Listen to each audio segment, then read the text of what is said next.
Hi, good afternoon. This chapter 25 is going to be a long one. Therefore, of course, it should be in more than one video. First, we are going to understand how we can represent light and, what are really the different options here and how really light is really represented in what is called geometric objects, because there is another field called like physical optics.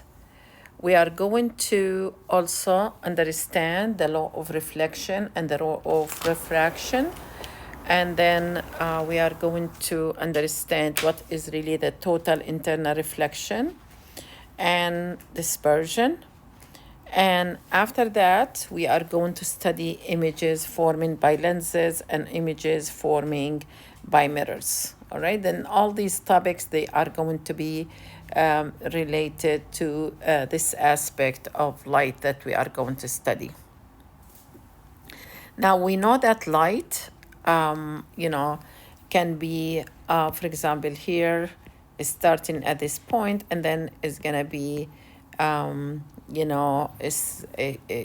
will say, spread into all directions. One of the things is gonna be that light can reach the upper atmosphere of the Earth, traveling through empty space, and that is directly from the source, which is really the sun. Also, we can light can reach us by having, by going through maybe a glass or a medium, and is gonna be, reach our eyes, or it can be reflected from, objects and reach our eyes. In here in geometric optics, we are going to represent light as actually rays. Okay, then these are really straight lines that they have heads, that they have arrowhead here, and these arrowhead, they they are going to represent the direction of the light. Now, the first law of reflection. Okay, we are going to study actually how light interact with materials, and we have three different like interactions. One is called absorption, the other one is called reflection, and the third one is called refraction. The first one, we're gonna focus on reflection, and we're gonna assume that we have kind of a mirror like, so that we will enhance reflection. And then we are going to say that the angle of incidence equals the angle of reflection. Then if here, like in this diagram, the angle of incidence, it is 30, it's not 60, because we measure that angle from the normal.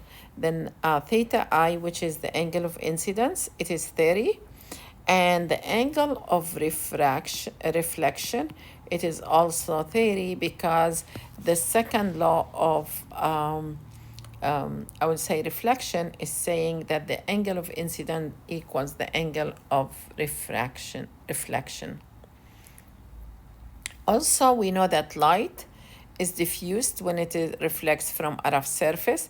Here are the parallel with that they are really incident, but when they leave, they will be in different angles since this surface is rough. Now, whenever we have a flat mirror, what we can do is we can easily verify what are really the characteristics of the images. And here, this is my object. And then I'm gonna send one light. That light is gonna be perpendicular to the mirror, and therefore the angle of incidence is 0, and then it will be reflected on itself. Now,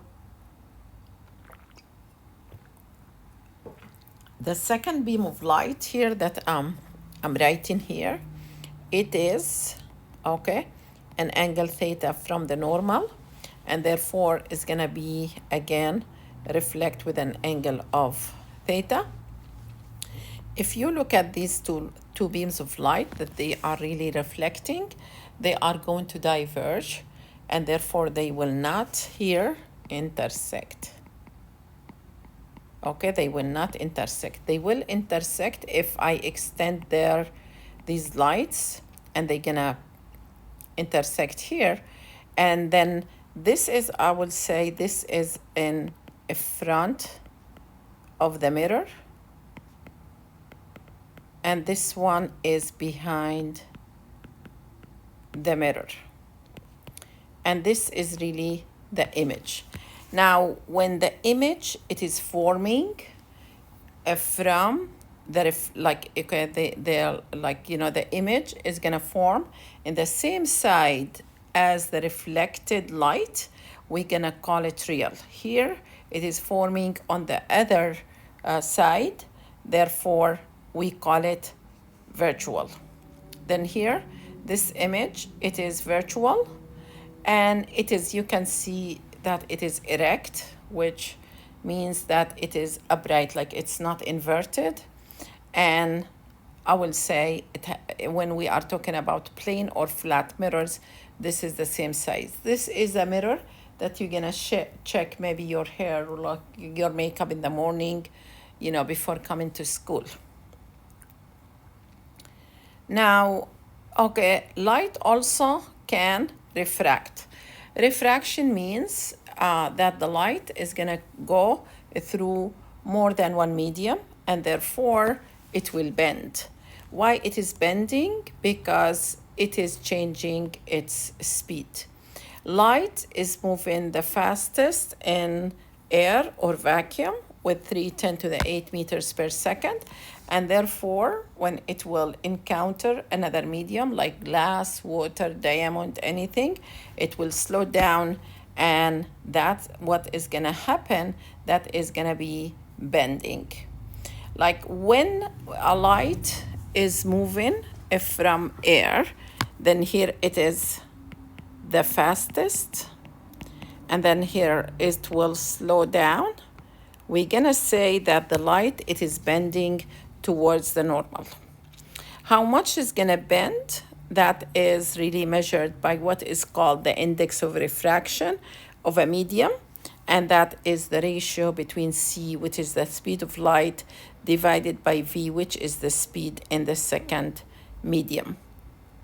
All right, now we consider N for air as 1. For glass, it's about 1.53.